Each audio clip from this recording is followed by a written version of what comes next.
পৃথিবীতে এমন জীবনও আছে যে জীবনের হিসেব নিকেশ শুধুমাত্র মাটির সাথে।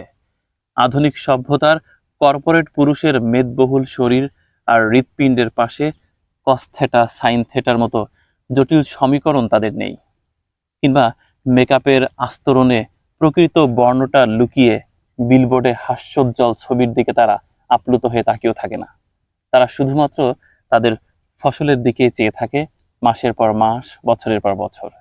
কৃষকের জীবন দেখছেন, খাওয়া দাওয়া চলছে, মাঠে খাওয়া দাওয়া চলছে।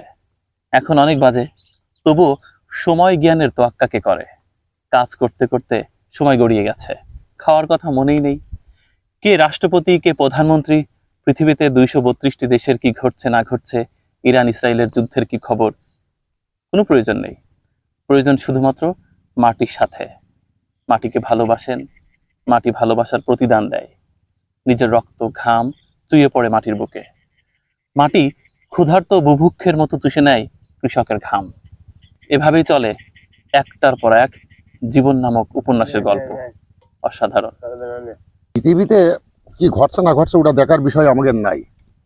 আমাদের বিষয় আছে মাটি, চাষের জমিতে চাষ করা, ফসল ফলাইনো, এই নিয়ে আমরা ব্যস্ত থাকি। পৃথিবী এত যুদ্ধ, বৃক্ষ, রাজনীতি এসব নিয়ে আমরা ভাবি না।